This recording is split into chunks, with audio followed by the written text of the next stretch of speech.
We are still 4 epic talks waiting for you. And first of those talks will be by Jessica Rose about the code literacy.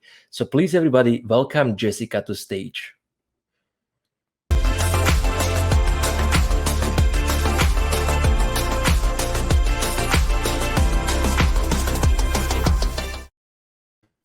Hey, Jessica, welcome. Oh gosh, thank you so much for having me. How are you doing today? Incredibly laid back. How about you? How about everybody? Well, I don't know about everybody. Unfortunately, with this remote condition, it's not so easy to track. But yeah, it was pretty all right till now. So I see here that you are always interested in hearing about technical and non-technical passions about the people which you meet. So let's flip the script a little bit. Tell me about your most current, like, non-technical passion which you are pursuing. Oh gosh, do you know what? It's going to sound like cheating because my favorite big new thing is just doing less, which Why is not? so spoiled. That's not how real people get to live, but just hanging out and reading. And I think so much of our free time, oh, I've got to do this side project or I've got to study this thing. And we're like, oh, hey, what if I take a nap? You Um, know what? This can be actually very, very like relevant and important in these COVID times where you kind of like, let's say most people like in this branch at least like working from home, and then it's like kind of very hard to draw a line, right? Like I read it many times on the internet, like, yeah, like you should have a separate room or whatever because then you just cannot turn off your brain. I thought but like, like, yeah, just build sure, another room? Like, yeah. what are you gonna do? Exactly. And I thought like, yeah, sure, of course. But now after like a year and a half, I start to see like, yeah, like taking a step back and just like doing less can be really the answer. But anyway, let's not make less for our listeners and let's jump into your talk. I'm really curious. Oh gosh, and I'm gonna be so excited to talk to you all. I'm gonna be chatting to you all today about code literacy. And really, this is me as a reading nerd, uh, lightly yelling at everybody around what I think about reading and code. This talk's a little bit of a cheat because there's no big haha, I told you so at the end of this talk. Really, at the end of this talk, I want to say, I'd love your opinions. I'd love for you to point me where to go next because this talk is really sort of a work in progress. This is me, yeah, feeling out what I think. So, hi, I'm Jessica Rose. Um, I've been working in developer relations for a long time, which is, do you know what? It's this field that almost shouldn't exist. It's too lovely. I just get to hang out and talk to really, really interesting people all day. It's such a cheat. But I work for a company called CodeC. And what we do is we build tooling that lets developers quickly and hopefully very well understand their code. So visualization tools and mapping tools. Unfortunately, we're an early stage startup, so we're still really stealth. So it's a little bit of a secret what we do. But at the end of the talk, I'll give you like an opportunity to check it out if you want to, no pressure. Working in tech is actually a really low stress job for me. And that's because my old job, what I used to do before tech, is I was a teacher, which is a little bit less relaxing.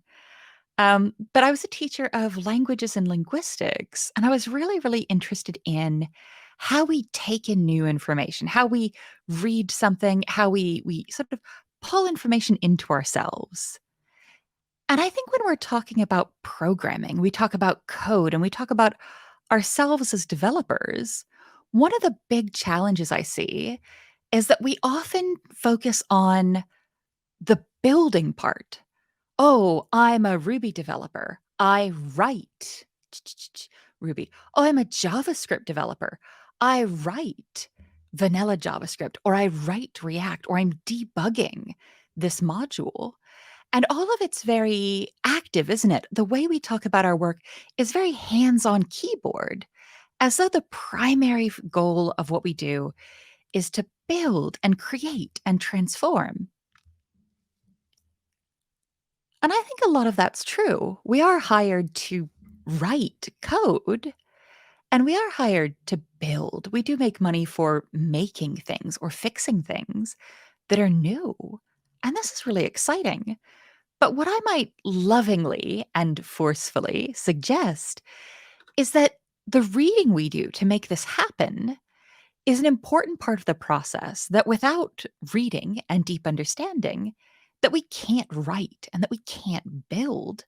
And that for us to have this big focus in our industry on, oh, I'm writing this thing, I'm building this thing, without considering how we read, might be cheating ourselves out of better understanding and the ability to, yes, come back to writing code with a better informed perspective.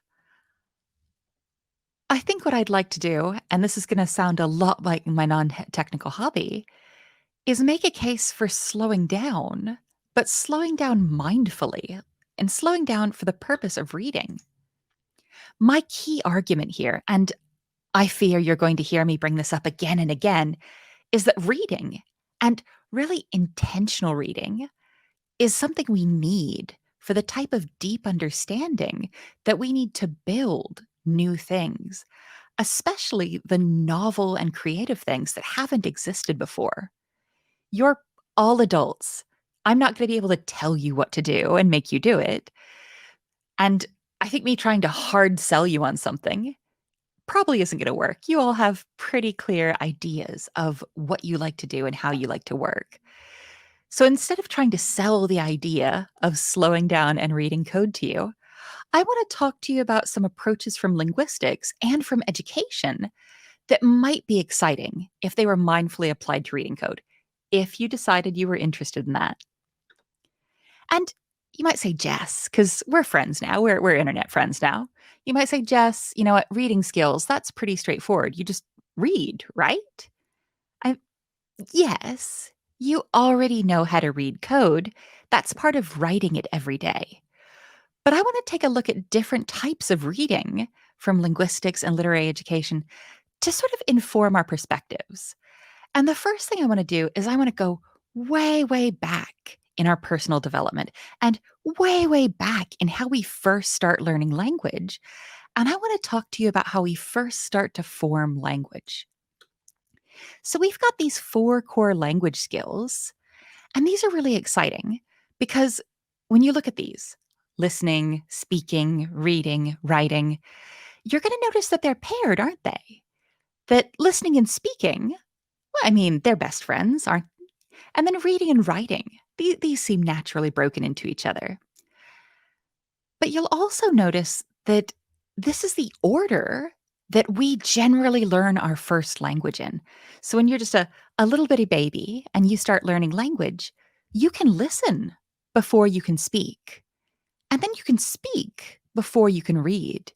And when you begin learning literacy, when you begin learning to read and write, that you start reading more before you're able to reproduce that and write that. And I think that these are really interesting because we see these passive skills, listening and reading, being absolutely required to move forward with our active skills, speaking and writing. But in writing code, in programming, oftentimes we just focus on the active, the writing code, and leave that passive skill and fail to develop it in the same way we develop our writing skills, our code writing skills. The first concept I want to talk to you about is a concept called intensive reading. And you might be able to tell from the name, it is a lot. Intensive reading is an idea from linguistics, and it's similar to the idea of close reading in literary criticism. And if you don't know what either of those are, that's fine. These are where you deeply focus, often on a really short section of text or code. So you're just have a small amount of text and you're reading the heck out of it. And you're doing this, you're reading for a set task, which is maybe you're a student learning a language for the first time and you're going to circle all the nouns. But you're doing a specific thing, and that's why you're doing intensive reading. When we're looking at examples of what intensive reading as a concept might look like applied to code, if we're looking for the bug in a section of code, we say, Oh, I know the bug's in here somewhere. I know something's wrong. That feels a lot like intensive reading to me. You say, oh, do you know what? I've clearly put a typo in here somewhere. This is just not running. I'm going to hunt. I'm going to deeply read for this set task. Or maybe you have a section of code that's just cursed. You say, okay, every time I change something in this piece of code, everything breaks. I want to deeply, intensively read this and maybe see if I can find out what's wrong with it. One of the most important things about intensive reading is it is absolutely miserable. It is not designed for human joy. If you think back to language learning, or you think back to your own sort of Italian language class, your fundamental classes in school, every time you've been given a piece of text and say, oh, read this very carefully several times and then do this other thing, we don't like it. We can do some of this for short amounts of time, generally, but very, very few people can intensively read text or code for a long time. Here's an example of this in action. So, this is code from Signal, the secure messaging service, by Open Whisper Systems. And this is actually an intensive reading exercise supplied by the good people at codereading.org. And what they've done is said, okay, quickly, I want you to go through and find the most important lines of code. And here we've got those boxed out, 9 and 15. And then I want you to circle what is the most important thing for phone validation. So this is very much a grammar exercise, but for code. And I'm really excited about this idea because it feels like a direct transfer. Hey, we know that this is important for learning in linguistics. What if we just directly apply this to code? How does that change how we understand? So, intensive reading is kind of a little bit miserable. It's not joyful and it's not fast. So, I want to talk to you about skimming and scanning. Skimming and scanning are the opposite of intensive reading. And these are things that you might have learned when you were a small child learning to read. This is where you quickly look over a large section of text or a big section of code. And what you're doing is, if you're skimming, you're looking to quickly understand the general concepts. I'm going to read this code quickly just so I get a general idea of what it does. And if you're taking an example from code, if I've got a brand new code base, I'm just about to start with this open source project. I'm so excited. I might go ahead and take some time to just quickly look over this code base and get a little bit of a feel for what sits where. And maybe scanning tends to be more hunting for a specific thing. If I've got something new and I need to find a specific function or a module, I might go ahead and scan and just zip through this so quickly. The best thing about skimming and scanning is that our brains love it. Intensive reading requires us to really focus and really get involved in an intense way. It's a lot. Whereas skimming or scanning, we're just letting our eyes trip over the page or over the screen. It's low stress. There's no task you need to do usually. It's just really chill.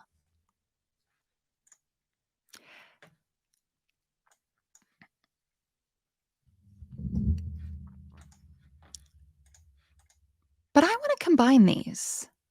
What if we took skimming? Skimming's quick, skimming's fast. What if we took skimming and made it longer, like intensive reading? I want to talk to you about the idea of extensive reading.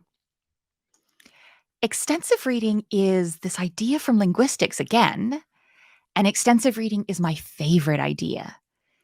And extensive reading is where you read a lot, but you don't worry too much about the details. Extensive reading's really primarily used for language learners. They say, oh, you're learning a new language. We think that extensive reading is going to be really good for you to read a lot. But if you don't know a word, you don't have to stop and look it up. You just, we think you'll get most of what's going on from the context.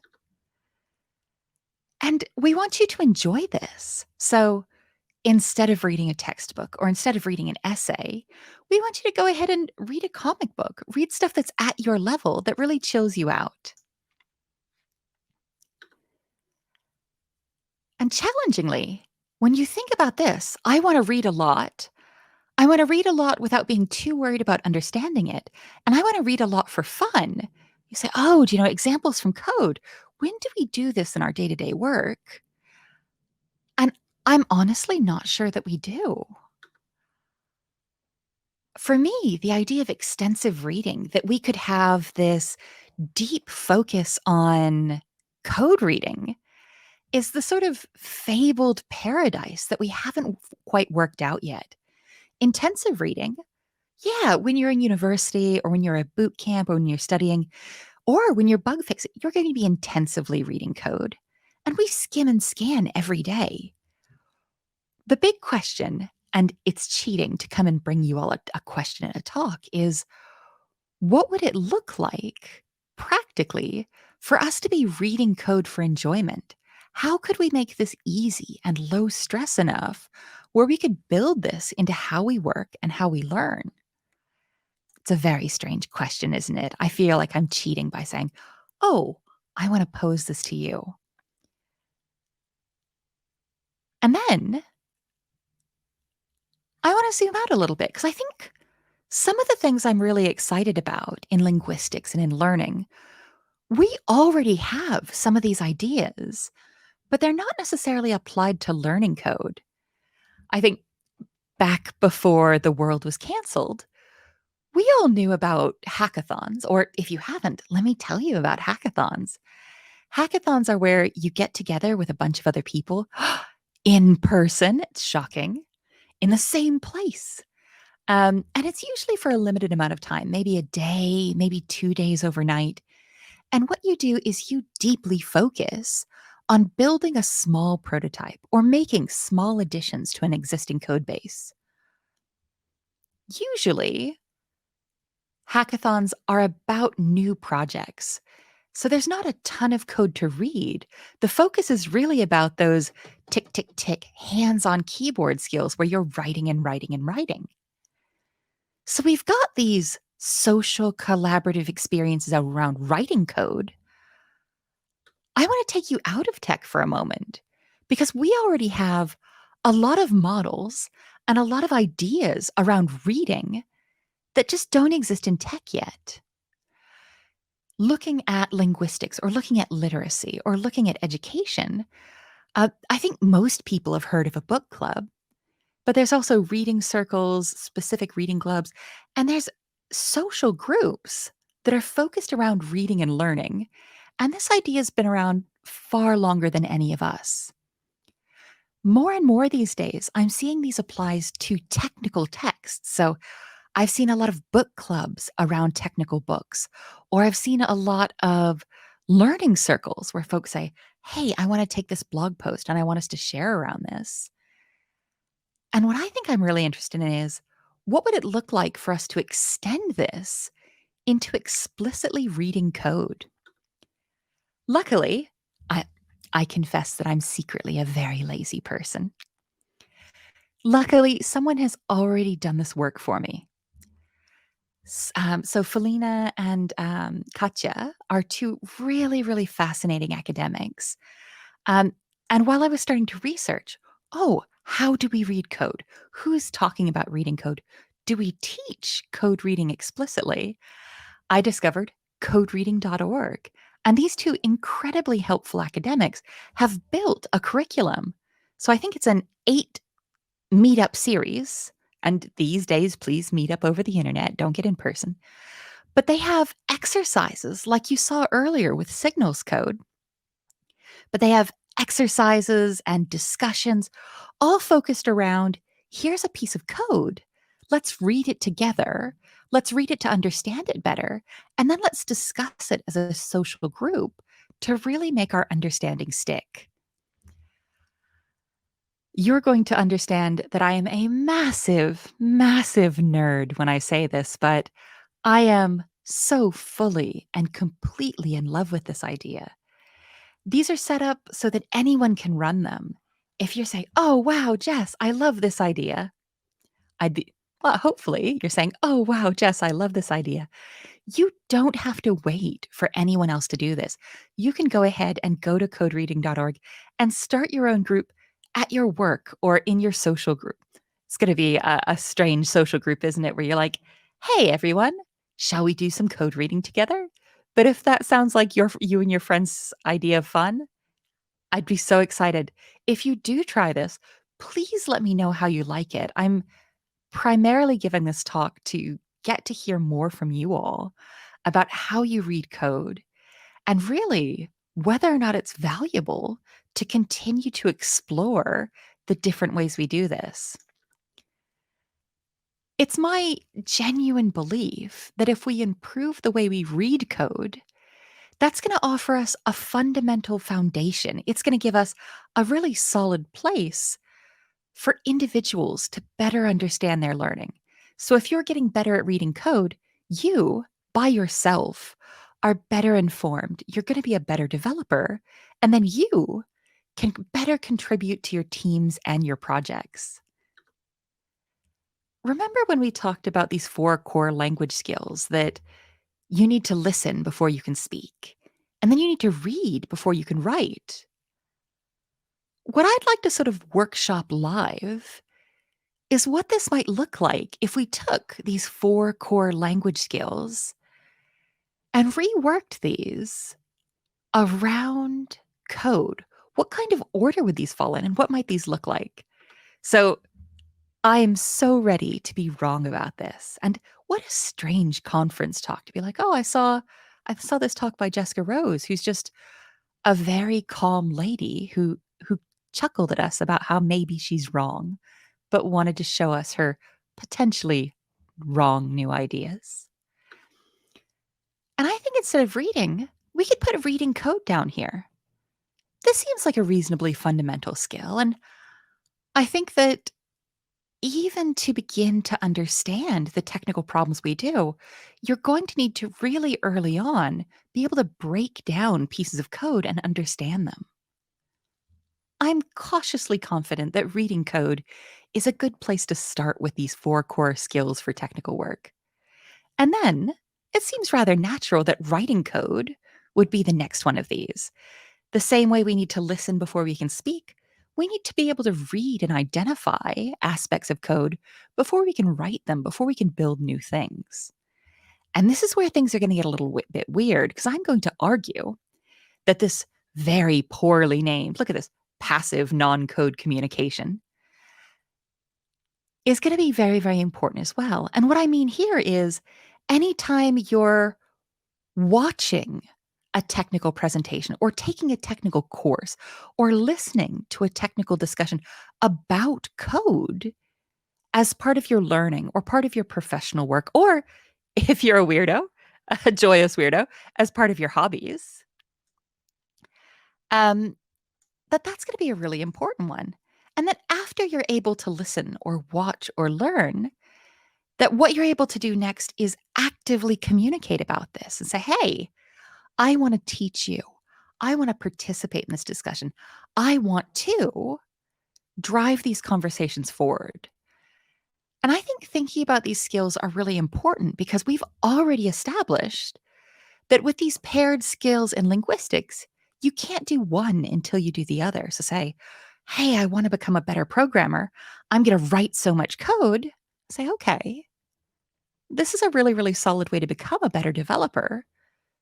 But don't forget that you need to be mindfully and carefully developing your reading skills around this code as you, or even before you, begin writing it. And that if you really want to continue to level up, that ingesting more and more technical aspects. So I'm going to take this course. I'm going to read this blog post. I'm going to listen to this podcast. I'm going to listen to this conference talk about reading code. That taking that in can continue to push you further as you work on your writing and reading. And then it would be selfish to keep all of your wisdom to yourself, going in and then actively communicating around that. I think that when I look at being a better programmer and being a better team member and better understanding how you build things and why you build it this way and how you're solving these technical problems, I like the idea of continuous understanding as the ultimate goal. And this is a delicate goal, and it's so strange. People have all kinds of dreams. Billionaires want to go to Mars, children want puppies, and most of us have one big goal somewhere in us. And for me, this big dream in tech mirrors the big dream I had when I was a teacher. When I talk about continuous understanding, it's really an impossible goal. It's the idea that as an individual in a team or as an individual in tech, that you are always continuously looking at new ideas. And then when you encounter something new, you want to stop and take a breath and slow down and read and understand it. And that once you understand that, you're able to build that understanding into your larger team, into your larger product. I care a little bit less about the product at this moment than I do about you being really good developers. But this continuous understanding just means it's something that you're always building piece by piece, and then you're taking with you into the larger team. And that's so exciting.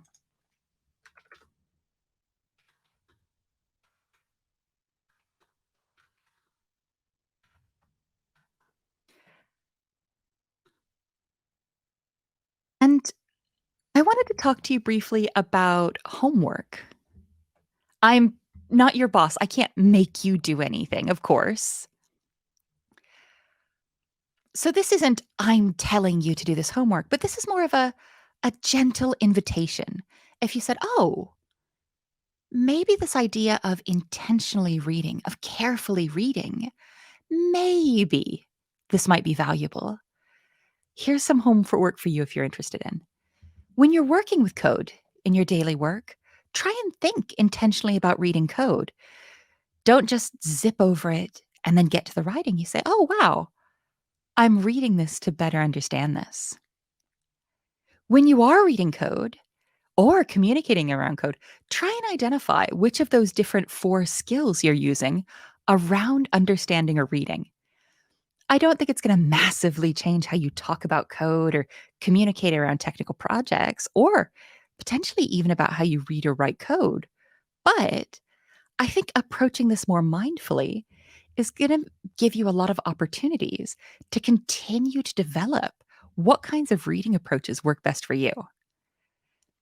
If I can bully you to do just one thing, please, please, please check out the code reading workshops at codereading.org. Oh, wait, I've lied. If I can bully you for any one thing, if you try any of these, come and let me know how they worked. Give me any feedback. You say, "Jess, I tried to see what extensive reading would be like in code, and this happened." Really, selfishly, that's what I'm here for. Of course, with any responsible education exchange, I've also got homework coming out of this. So I promise I'm going to continue to read more about reading code, try and understand more, and try and further develop how I teach about reading code.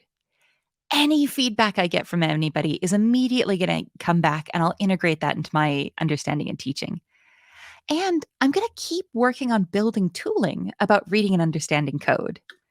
Um, I did mention that I work for CodeC, and it's a short, shameless plug.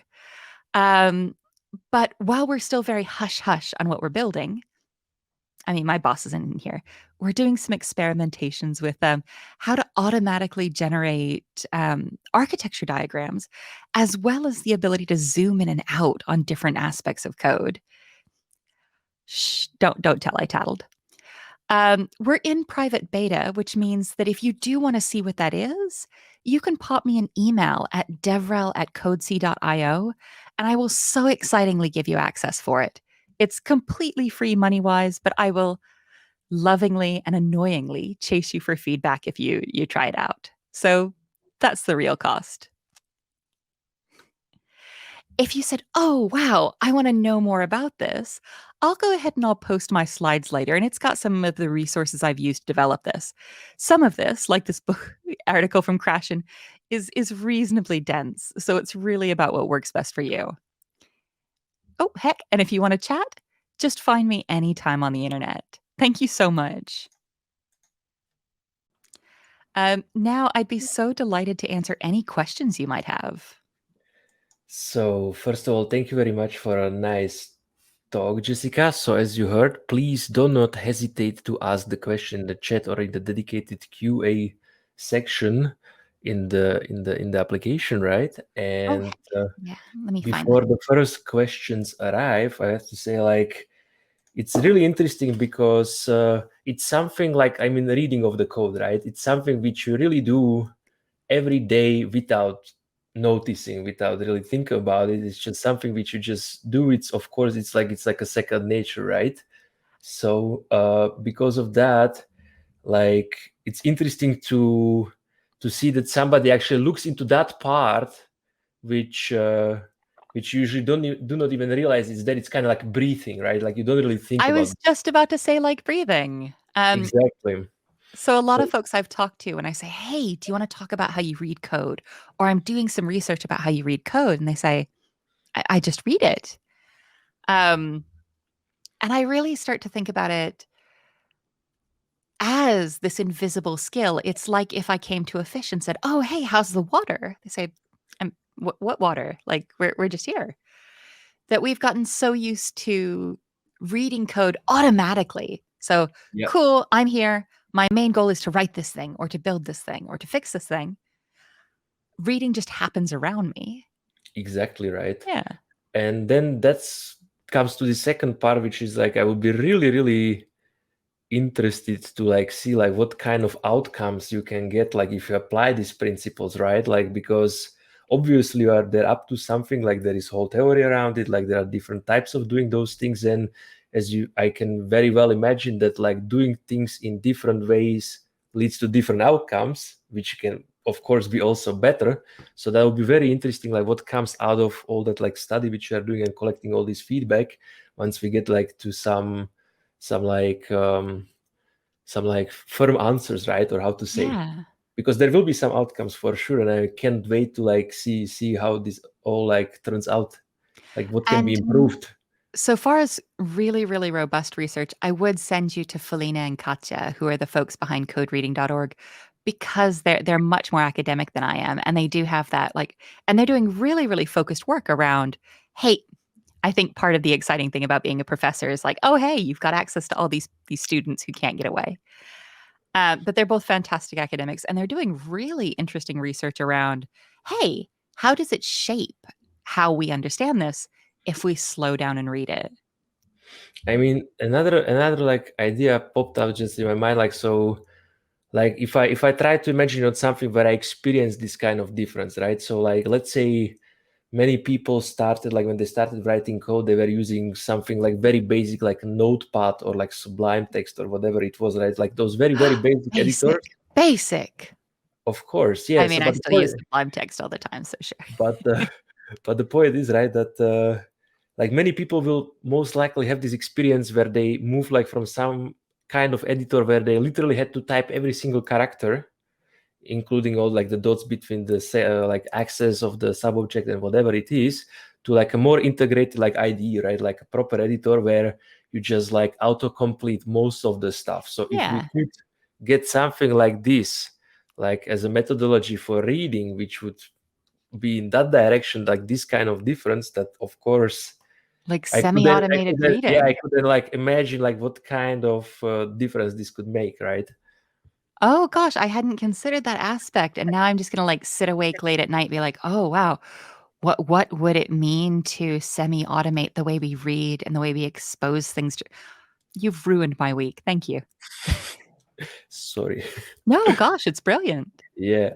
No, I was just yeah, it's just like that's made me thinking because like I always try to like relate to the things which I hear, like how could I grasp them like from the point of view of my experience, of course, because like everybody experienced different things. And I think that was the something which came closest to like what I think you are trying to achieve there, like from that other angle of the reading, which would be then the Yeah. end goal. And I think I might gently and politely argue that as we see more and more tooling about reusability, more and more tooling around automated production of code, that if we want to stay in our jobs and stay valuable, one of the best things we can do is deeply understand the code we're writing. So if I've just seen the new GitHub thing where it's sort of magic. But if we're using more and more that semi-automates our code or helps automatically populate it, that makes us a little bit replaceable. But the thing that we can do, and the thing that I would argue we do as a developers that's durably valuable, is our understanding of technical systems. Um, this isn't going to be popular, but I often argue you can teach almost anybody reasonably quickly within a year to be writing code and writing code as directed. Hey, do this thing. Hey, make this function. Hey, fix this line. But to be self-directed and to deeply understand a technical domain and to deeply understand the processes of problem solving around it, I think those are going to be, oh gosh, come and get me in 5 years if I'm wrong, but I think those are going to be harder to automate away so that as computers do more and more of our writing, I might gently suggest that the importance of reading and understanding is going to grow. Makes perfect sense. We actually have a question in the chat. So the Sarah is asking, how does these skills of reading writing translate between different programming languages? Has that been studied that you know of? Are there any studies about that you know of? To maybe add some context, like I can very well imagine that like some languages are much more explicit, right? Where like verbose, let's say verbose. And then if you take like some more extreme example, at least the one I know of, like let's say Haskell, which can be very cryptic at the times, right? So some context around these kind of things. Can you provide something? I'm so sorry I can't. But I'm excited that I can't. I've mostly been looking at different programming languages in terms of human readability and human friendliness. And that's not a very, very good metric because Haskell is one of my favorite examples because as much as I try, and I've tried several times, I'm just like, oh, wow, cool. I have no idea what's going on here. Whereas somebody who works deeply with Haskell and comes back to it day to day, they've trained their ability to read and parse this code. And they say, oh, well, obviously this does that. Um, I tend to I tend to think of more and more, I tend to think of programming languages and the way we read them and the way that we understand them in the same terms as human languages. There's no human language that's harder or easier for you to speak as your first language or you to learn as your first. Um, but there's a lot of research saying, oh gosh, if your first language is this, and unfortunately, the best research I have is for English because that's my. So there's the State Department in the U.S. is one of the best resources for this, which is strange. But they have a lot of research around. Okay, if your first language is English, we think that these languages are going to be the easiest to learn, the most like your first language. And in programming languages, I tend to think the same thing as well. So say, hey, do you know what? The idea that these are easier or harder for a person who hasn't done programming yet, I'm not sure that's as useful. But if you've done JavaScript as your first programming language, you're probably going to be a little bit more comfortable learning PHP next than you might be learning Perl, just because of the different paradigms and idiosyncrasies. Makes perfect sense. Yeah. I would say like, Although I yeah. oh sorry. So no. Please continue. I was going to say for folks interested in reading code and for folks interested in code construction, I always recommend learning some Perl. It's the confusing poetry of programming languages to me. And I just always think it's so exciting that you can do the same thing in 100 different ways. Yeah, that's a very good point because I mean, like all those languages in the end, they must be doing the same because they run like on the same hardware, or how to say, right? Like you store some data, you have some logical operation, but there are so many ways to express that. So that's really interesting. Like, but then of course, depending on the use case, like probably you should go for what suits that the best. But Yeah. yeah, And I would say it's similar to human languages. Like there's some untranslatable things in every language. So maybe there are some really, really exciting Italian idioms that wouldn't make any sense to me. Um, but when we look at human languages and what we manage to express and what we design, they tend to overlap a lot. I think programming language is the same thing. We've got a lot of the same core concepts. We've got a lot of the same syntax in some languages. It's really about where these split and where these diverge. true that. So I hope that Sarah is happy with the answer. Do we have some more questions? I see here something. What was that? Why might new developers have a challenging time with reading code? So especially like for the new junior developers. I love this. This is a perfect question.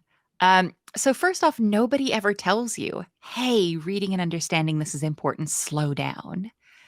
Um, when you look at educational settings and when you look at tutorials, even the best tutorials, often it's write this, type that, get your hands on the keyboard right away.